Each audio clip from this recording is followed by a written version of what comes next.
O ar gélido das montanhas cortava a pele como navalha, mas ninguém no povoado de Pedra Alta parecia sentir. Todos os olhos estavam fixos na figura frágil e esquelética de Josué, um homem simples, cujas mãos calejadas contavam a história de uma vida inteira de trabalho árduo e pouca recompensa.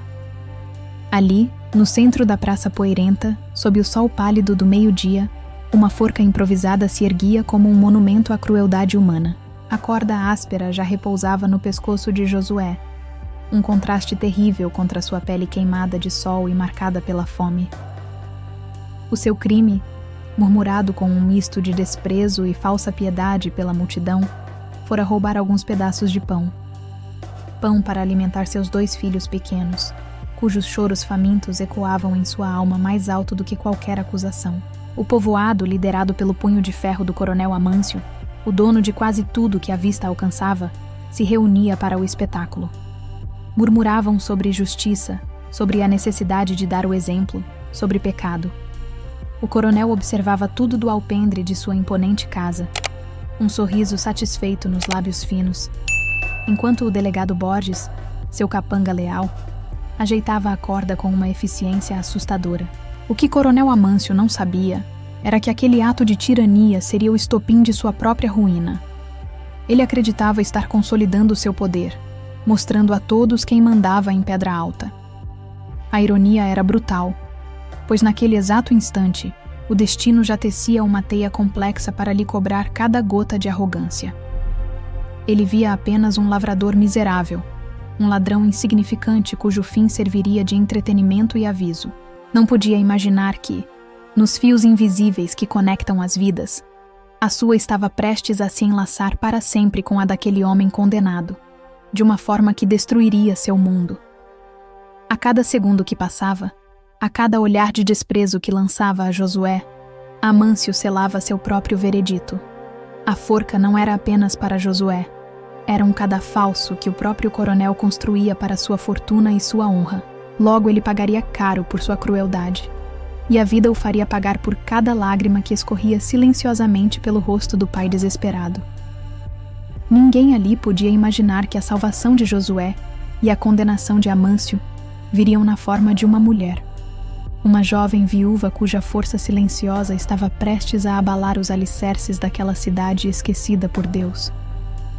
Quando tudo parecia perdido e o silêncio que antecede a morte caiu sobre a praça, uma voz feminina, clara e firme, rasgou o ar. Parem! Todos os olhares se viraram, surpresos, para a figura que avançava contra a multidão. Era Helena, uma viúva jovem, com o ventre já arredondado por uma gravidez avançada, cujo luto recente não apagara o fogo de seus olhos. Ela caminhava com uma determinação que fez o povo abrir caminho, um misto de respeito e temor em suas faces. Helena era conhecida por sua retidão e coragem, herança de seu falecido marido, um dos poucos homens que ousara discordar do coronel. Ela parou diante do palanque improvisado, encarando o delegado Borges, e em seguida, o próprio coronel Amâncio, sem um pingo de medo. Com a voz embargada pela indignação, ela desafiou as autoridades, questionou a justiça que condenava um pai por alimentar seus filhos enquanto o verdadeiro ladrão se sentava em um trono de terras roubadas. Ela expôs verdades que todos sabiam, mas ninguém ousava dizer. Naquele momento, ao colocar a própria reputação e segurança em risco para salvar aquele homem, Helena não apenas interrompeu uma execução, ela acendeu a chama de uma rebelião nascida não de armas, mas da compaixão. Uma compaixão que se revelaria a arma mais poderosa de todas, capaz de desenterrar segredos e reescrever a história daquele lugar. Naquele instante, vidas se cruzaram para sempre, e o coração falou mais alto que as regras impostas pelo medo. A injustiça que recaía sobre Josué não começara naquela manhã fatídica. Ela vinha de muito antes, de uma linhagem de pobreza e exploração que definia a vida dos pequenos lavradores de Pedra Alta. Josué era um homem bom, um trabalhador honesto, que só conhecia a labuta do nascer ao pôr do sol. Desde que sua amada esposa, Maria, fora levada por uma febre impiedosa no inverno anterior, Ele se desdobrava para ser pai e mãe de seus 2 filhos, Elias, de 7 anos, e o pequeno Samuel, de 5. Ele lhes prometera no leito de morte de Maria que jamais os deixaria passar fome. Uma promessa que agora pesava em sua alma como uma rocha. A seca daquele ano tinha sido a pior em décadas. A terra, antes generosa, tornara-se dura e estéril, rachada como a pele de um velho. As pequenas plantações de subsistência de Josué murcharam e morreram sob o sol inclemente, e o pouco que ele tinha guardado logo se esgotou. O trabalho nas terras do coronel Amâncio, que antes garantia algumas moedas, também rareou. O coronel, em sua ganância, preferia deixar parte de suas terras sem cultivo a pagar salários justos. Josué viu-se encurralado, o desespero batendo à sua porta todos os dias. A dor maior, no entanto, não era a sua própria fome. Era o olhar de seus filhos. Era ver Elias, tão pequeno, tentando ser forte para o irmão mais novo, dividindo a última migalha de farinha. Era ouvir o choro baixo e contínuo de Samuel durante a noite. Um choro que não era de manha, mas de pura e simples fome. Aqueles sons perfuravam o coração de Josué, transformando seu desespero em um tormento físico. Ele engolia o próprio choro para não preocupar os meninos, mas por dentro, sua alma sangrava. Ele se sentia um fracassado, um pai inútil que não conseguia cumprir a mais básica das obrigações. Can you imagine this father's pain? Ver as 2 únicas razões de sua existência definhando diante de seus olhos, sem poder fazer nada. Era uma tortura lenta e silenciosa que acontecia entre as 4 paredes de seu casebre de barro. Do lado de fora, a vida em Pedra Alta seguia, indiferente à sua agonia.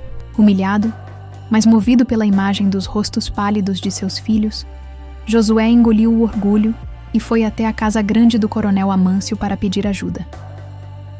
Ele não foi pedir esmola, mas sim um adiantamento, um trabalho qualquer, varrer o pátio, limpar os estábulos, qualquer coisa que lhe rendesse o suficiente para comprar um saco de fubá. Bateu no portão imponente e foi recebido por um capataz de rosto hostil. Depois de uma longa espera sob o sol, o coronel Amâncio apareceu no alpendre, limpando os dentes com um palito, o olhar transbordando desprezo. Josué, de cabeça baixa e chapéu na mão, explicou sua situação com a voz trêmula. Falou dos filhos, da seca, da falta de trabalho. A resposta do coronel foi uma gargalhada cruel que ecoou pela praça silenciosa. Ele disse que não era casa de caridade e que a preguiça era a verdadeira praga daquela região. Humilhou Josué na frente de seus empregados, chamando-o de verme, de inútil.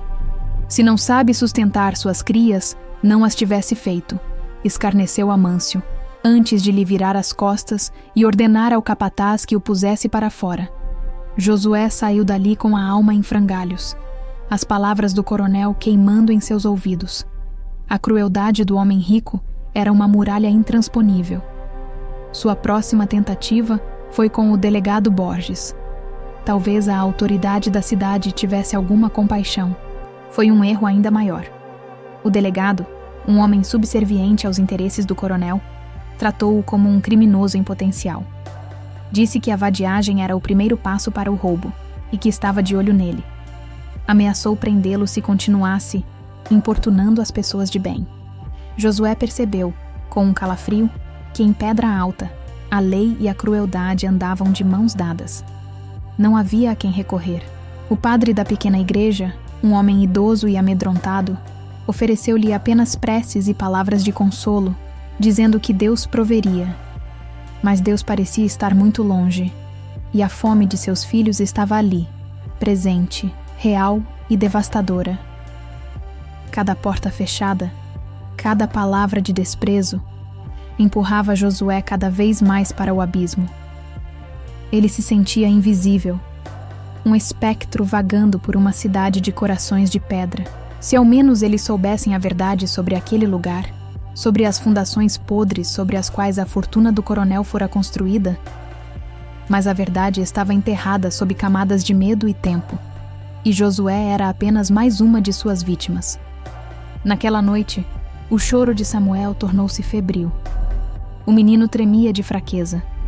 Elias, com os olhos grandes e fundos, olhou para o pai e perguntou com uma voz quase inaudível: Pai, nós vamos morrer? Aquela pergunta foi a facada final no coração de Josué. Naquele momento, todo o seu medo, seu orgulho e sua retidão se dissolveram diante da imagem da morte visitando seus filhos. Ele não podia permitir. Ele se lembrou da despensa da casa do coronel, sempre farta, abarrotada de pães, queijos e carnes, coisas que seus filhos nem sabiam o nome. Uma fúria cega, a fúria de um animal protegendo sua prole, tomou conta dele. Não era mais sobre roubo, era sobre sobrevivência. Sob o manto da escuridão, ele se esgueirou até os fundos da casa grande. A janela da despensa, como ele sabia, estava sempre com o trinco quebrado. Seu plano era simples: pegar apenas 2 pães, o suficiente para um dia, e sumir. Mas o destino tinha outros planos. O capataz do coronel, que já o vigiava por ordem do patrão, esperava por ele na escuridão. Assim que Josué pôs as mãos no primeiro pão, as luzes se acenderam e ele foi agarrado. A armadilha estava feita. O roubo era o pretexto perfeito que o coronel Amâncio esperava para fazer de Josué um exemplo. Ele foi arrastado, espancado e trancado no pequeno xadrez da delegacia, enquanto o coronel já planejava o espetáculo público de sua punição. A injustiça escalava a níveis inimagináveis, e a simpatia por aquele pai desesperado crescia a cada detalhe de seu sofrimento. Ninguém sabia, mas a semente da revelação já estava plantada, esperando apenas a pessoa certa para regá-la com coragem. Helena sentiu um aperto no coração naquela manhã. O ar parecia mais pesado, carregado com uma tristeza que ia além de seu próprio luto.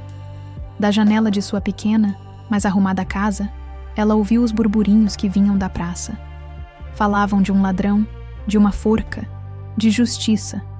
Seu sangue gelou quando ouviu o nome de Josué. Ela o conhecia, não muito bem, mas o suficiente para saber que era um homem direito, um pai devotado que sofrera a perda recente da esposa. A história não fazia sentido. Josué, um ladrão? A acusação de roubar pão soava tão desproporcional, tão cruel, que uma suspeita imediatamente se formou em sua mente. Aquilo tinha o cheiro da tirania do coronel Amâncio. Ela se lembrou das muitas noites em que seu falecido marido, Mateus, chegava em casa com o rosto sombrio, falando das injustiças do coronel. Mateus era um homem culto para os padrões do lugar, um agrimensor que conhecia a história de cada palmo de terra da região. Ele sempre dizia que a riqueza de Amâncio era construída sobre areia movediça, sobre um grande pecado original. Um dia, Helena, esta cidade vai ter que acertar as contas com seu passado, ele costumava dizer, os olhos fixos no horizonte. Enquanto a cidade se preparava para o espetáculo macabro, as palavras de Mateus ecoavam na mente de Helena. Ela se lembrava especificamente de uma conversa em que ele mencionara a família de Josué, o Silveira.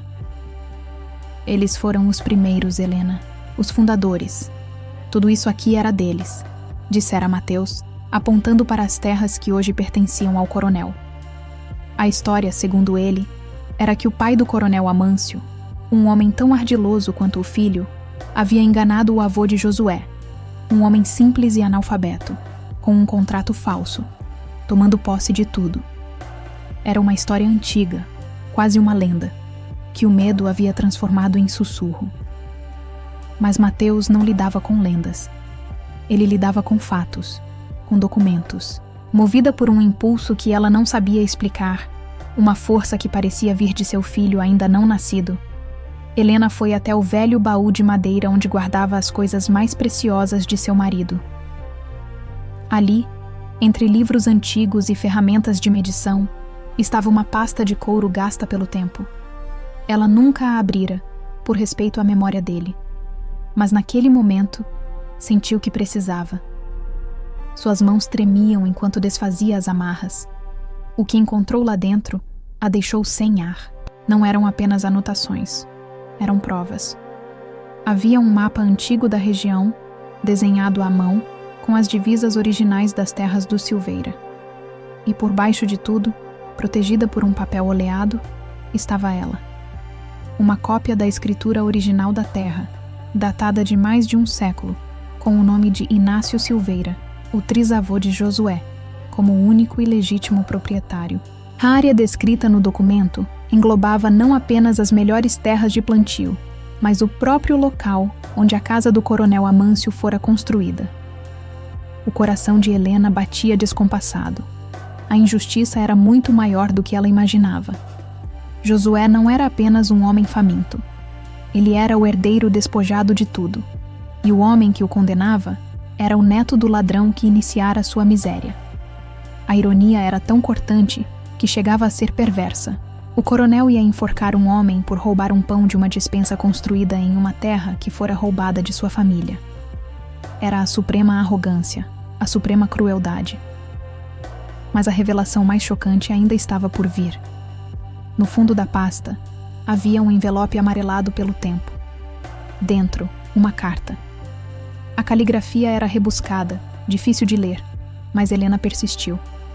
Era uma carta do pai do coronel Amâncio, escrita em seu leito de morte, endereçada ao pai de Josué. Nela, o velho Amâncio, talvez em um raro momento de culpa, confessava a fraude. Ele descrevia em detalhes como enganara o analfabeto Inácio Silveira, trocando os documentos e registrando tudo em seu nome. Ele pedia perdão, não a Deus, mas ao homem que havia destruído, e dizia saber que sua linhagem carregaria aquela mancha para sempre. A carta, no entanto, nunca fora entregue. O pai de Josué morrera antes, e o mensageiro, temendo a fúria do jovem coronel Amâncio, que já assumira os negócios, guardara a carta e a entregara anos depois a Mateus, o único homem em quem confiava. Mateus aguardara, esperando o momento certo para revelar a verdade. Um momento que sua morte prematura lhe roubou. Agora, o momento havia chegado, e a responsabilidade caía sobre os ombros de Helena. Ela olhou pela janela. A multidão estava em silêncio. O delegado Borges se aproximava de Josué. O fim estava próximo. Por um instante, o medo a paralisou. O que ela, uma viúva grávida e sozinha, poderia fazer contra o poder do coronel? Ele poderia destruí-la, tomar sua casa, prejudicar seu filho. Era um risco imenso. Mas então, ela pensou em Josué, um pai disposto a morrer por seus filhos. Pensou em seu próprio filho, crescendo em um mundo governado pela tirania e pela mentira. Pensou em Mateus e em sua crença inabalável na justiça. A coragem fluiu por suas veias, quente e poderosa. Ela não podia se omitir. Seria cúmplice daquela atrocidade. Com os documentos e a carta apertados contra o peito, ela saiu de casa, correndo em direção à praça, correndo em direção ao seu destino. Cada passo era um ato de desafio. Cada batida de seu coração era um grito por justiça. Ela era a verdade que emergia, a peça que faltava para que o quebra-cabeça da injustiça se completasse e, em seguida, se despedaçasse. O coronel Amâncio, em sua soberba, ignorava o perigo que se aproximava. Ele estava prestes a ter um encontro com o passado que tanto se esforçara para enterrar. O silêncio na praça era sepulcral, quebrado apenas pelo rangido da madeira da forca e pelo choro abafado de uma ou duas mulheres na multidão. Josué, com os olhos fechados, não rezava mais. Ele apenas se concentrava na imagem de seus filhos, Elias e Samuel, para que fosse a última coisa que visse em sua mente. Ele já aceitara seu destino. O delegado Borges, com uma expressão de burocrática crueldade, subiu no pequeno tablado e ergueu a mão, um sinal para o carrasco improvisado se preparar. Coronel Amâncio assistia a tudo com uma satisfação fria. O momento de sua autoridade máxima estava prestes a se consumar. Foi nesse exato instante, no segundo antes da ordem final, que o grito de Helena rasgou o ar. Parem! A palavra ecoou com uma força inesperada, fazendo todos se virarem. A multidão se abriu como o mar vermelho, enquanto Helena, ofegante e com os olhos em fogo, avançava. Seu ventre proeminente lhe dava uma aura de santidade e fúria. O coronel Amâncio franziu a testa, irritado pela interrupção, O que significa isto? Tirem essa mulher daqui, bradou para o delegado. Mas ninguém se moveu. Havia algo na postura de Helena, uma autoridade moral que paralisava a todos. Ela não parou até estar frente a frente com o coronel, que descera do alpendre, furioso. O que você quer, viúva? Veio implorar pela vida de um ladrão? Ele cuspiu as palavras. Helena o encarou, sem vacilar. Eu não vim implorar, coronel. Eu vim trazer a verdade, disse ela, a voz soando alta e clara para que todos ouvissem. Você ousa falar em ladrão? Você que se senta num trono construído sobre a maior das ladroagens? Um murmúrio chocado percorreu a multidão. Jamais alguém havia ousado falar daquela forma com Amâncio. A audácia era de tirar o fôlego. O rosto do coronel passou de irritado para uma máscara de fúria contida. Cale a boca, sua louca, ou vai se arrepender! Ele ameaçou, dando um passo à frente. Mas Helena não recuou. Pelo contrário. Ela ergueu os papéis amarelados que trazia nas mãos. Louca? Ou será que a verdade o assusta, coronel? A verdade que seu pai e seu avô tentaram enterrar, mas que a terra se recusa a esquecer. Naquele momento, ela se virou para o povo. Vocês todos estão aqui para ver um pai ser morto por pegar um pedaço de pão. Mas eu lhes pergunto, de quem era esse pão? De quem é esta terra em que pisamos? Sem esperar resposta, ela desdobrou o primeiro documento, a antiga escritura. Com a voz firme, apesar da emoção que a embargava, ela começou a ler. Leu o nome de Inácio Silveira, o trisavô de Josué. Leu a descrição das terras, que batiam exatamente com as melhores propriedades do coronel, incluindo a praça e o terreno de sua casa. O nome Silveira ecoou, e as pessoas mais velhas se entreolharam, lembrando-se das histórias de seus pais. Josué, na forca, abriu os olhos, confuso. Do que ela estava falando? A revelação era tão monumental que parecia vir de outro mundo. A multidão estava em um silêncio atônito. O delegado Borges olhava do coronel para Helena, sem saber o que fazer. A narrativa de poder começava a se inverter diante de seus olhos. O coronel Amâncio empalideceu. Isso é uma farsa, papéis velhos sem valor, uma invenção de uma viúva histérica. Ele gritou, mas sua voz tinha um tom de desespero que ninguém jamais ouvira. Foi então que Helena ergueu o segundo documento, a carta. Uma farsa, coronel? Então talvez o senhor reconheça a caligrafia de seu próprio pai confessando o crime. E ela leu. Leu cada palavra da confissão de remorso, da fraude detalhada, do pedido de perdão que nunca chegou ao seu destino. A cada frase, um prego era martelado no caixão da reputação de Amâncio. A verdade explodiu na praça com a força de uma dinamite. O homem que se postava como juiz e senhor era, na verdade, o herdeiro de um ladrão, um usurpador. E o homem na forca, o ladrão de pão, era o legítimo dono de tudo. Naquele momento, tudo mudou. As reações físicas foram instantâneas. O coronel Amâncio começou a tremer incontrolavelmente, o suor brotando em sua testa.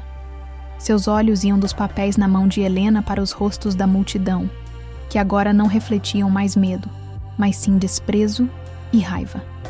A máscara de poder se estilhaçou, revelando um homem pequeno e apavorado. A inversão de papéis foi imediata e brutal. Josué, o condenado, agora era visto como a vítima suprema. O coronel, o acusador, era o verdadeiro criminoso. O povo, antes cúmplice passivo, sentiu uma onda de vergonha e fúria. A raiva que sentiam não era apenas contra o coronel, mas contra si mesmos, por terem se acovardado por tanto tempo. Um homem na multidão, um ferreiro corpulento cujo pai fora explorado por Amâncio, gritou: "Libertem Josué!" O grito foi seguido por outro, e mais outro, até que a praça inteira clamava em uníssono. O delegado Borges, percebendo que a maré havia virado de forma irreversível, hesitou por um segundo e então, para salvar a própria pele, subiu apressado no tablado e cortou a corda do pescoço de Josué com sua faca. Josué caiu de joelhos no chão, respirando o ar da liberdade, o ar de sua própria terra, ainda sem compreender a totalidade do que acontecera. O narrador, como juiz moral, se rejubilava. A justiça, que parecia adormecida, finalmente despertara de forma espetacular. A verdade, por mais que soterrada, sempre encontra uma fresta para vir à luz. E para o coronel Amâncio, a luz da verdade era ofuscante e trazia consigo as chamas do inferno de sua própria criação. Mas o karma nunca esquece, e a conta de sua família estava finalmente sendo cobrada. A fúria da multidão, antes contida por anos de medo, explodiu como uma represa que se rompe. O povo, que minutos antes assistia passivamente a uma execução injusta, agora se movia com um propósito único e avassalador: a vingança. Eles cercaram o coronel Amâncio, que recuava, trôpego, os olhos arregalados de pavor. Seus capangas, antes tão arrogantes, simplesmente desapareceram na multidão, abandonando o patrão à própria sorte. Ladrão! Assassino!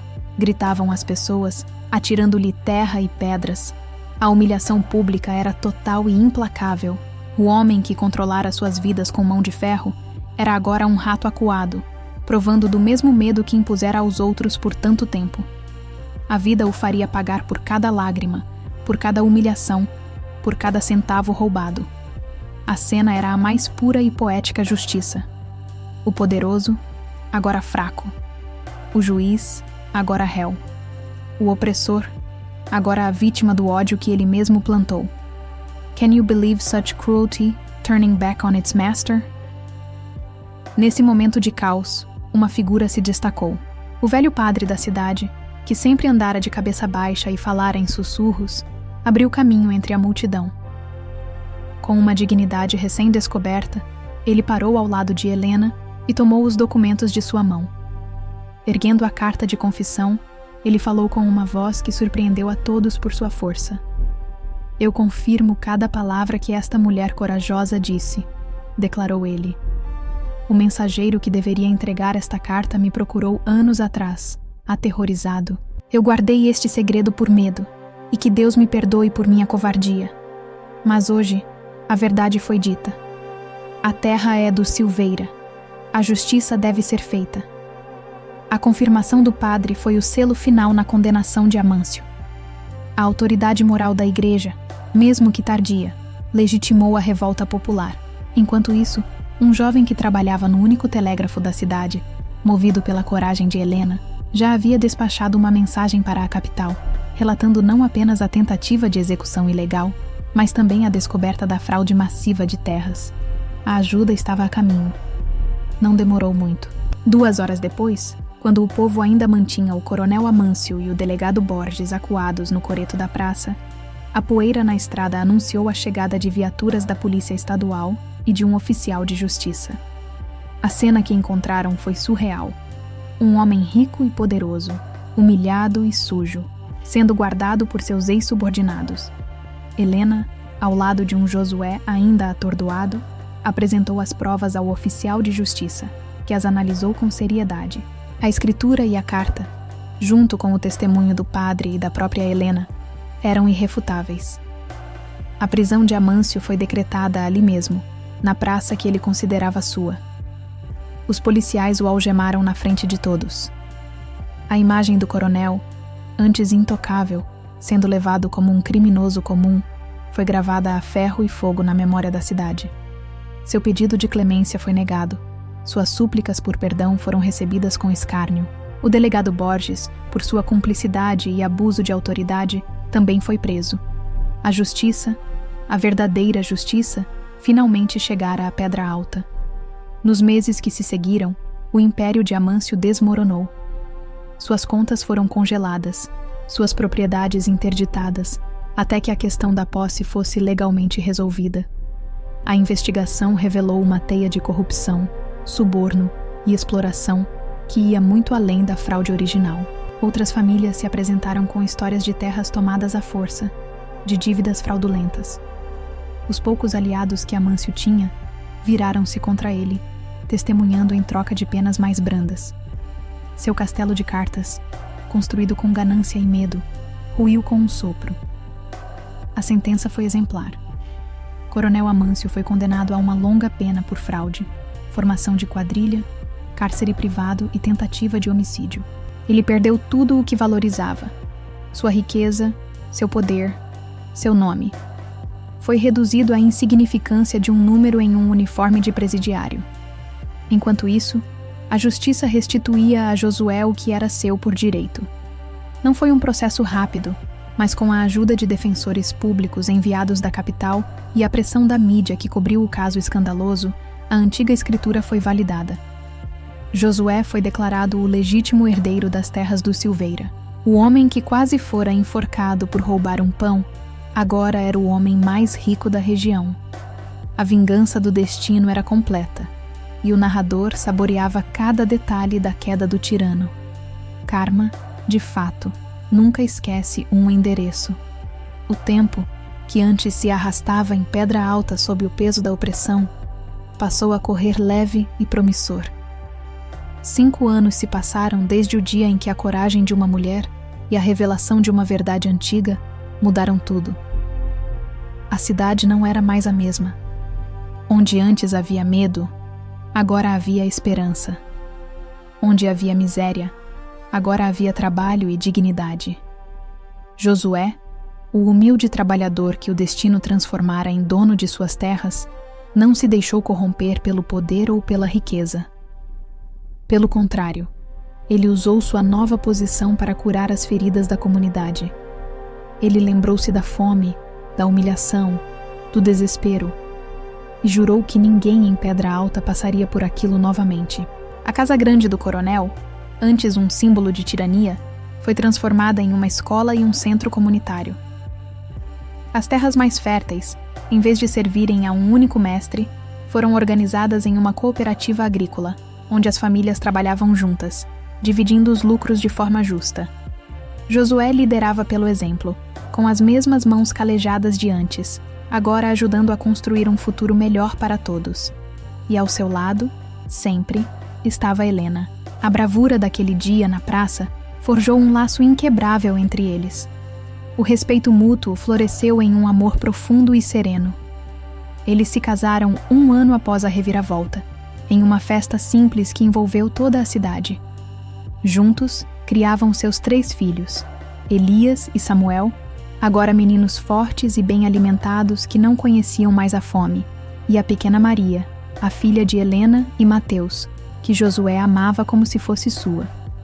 Sua família era o coração da nova Pedra Alta, um símbolo vivo da vitória da compaixão sobre a crueldade. Josué, o antigo vítima, tornara-se o benfeitor, dedicando sua vida a garantir que a justiça que ele recebera se estendesse a todos. Ele ajudava outras famílias a regularizar suas pequenas propriedades, criava programas para amparar as viúvas e os idosos e governava seu patrimônio com a sabedoria de quem conheceu o fundo do poço. Quanto ao agressor, seu fim foi tão sombrio quanto sua vida fora arrogante. Coronel Amâncio teve sua sentença confirmada em todas as instâncias. Seus apelos foram ignorados. Abandonado por todos, ele definhou na prisão, consumido pelo ódio e pelo remorso inútil. Morreu sozinho em sua cela, um homem esquecido cuja única lembrança era a de um tirano que recebera o que merecia. Seu nome se tornou uma lenda assustadora, uma história contada às crianças para ensinar sobre os perigos da ganância. O delegado Borges cumpriu sua pena e, ao sair, descobriu que não havia mais lugar para ele em Pedra Alta, ou em qualquer outro canto. Viveu seus últimos dias como um andarilho, pagando por sua covardia com a moeda do desprezo e da solidão. A queda de ambos foi permanente, um lembrete indelével de que nenhum poder construído sobre a injustiça é eterno. Esta história nos lembra de uma verdade poderosa. O karma pode demorar, pode parecer adormecido, mas ele nunca esquece. Cedo ou tarde, a vida cobra a conta de nossas ações, e aqueles que semeiam o mal colhem a destruição. Ela nos ensina que a verdadeira força não está no poder que oprime, mas na coragem que se levanta contra a injustiça, por menor que pareça. A compaixão de Helena foi mais forte que o exército de capangas do coronel. A dignidade de Josué foi mais valiosa que toda a sua riqueza roubada. Que que esta narrativa sirva de aviso a todos que se sentam em seus tronos de arrogância, acreditando estar acima dos outros. Nunca subestime o poder da verdade. Nunca despreze o sofrimento que você causa, porque o mundo dá voltas, e a mesma mão que empurra pode ser a mão que um dia implorará por ajuda. Pense nisso. O que você faria no lugar de Helena? Teria a mesma coragem? A justiça sempre vale o risco.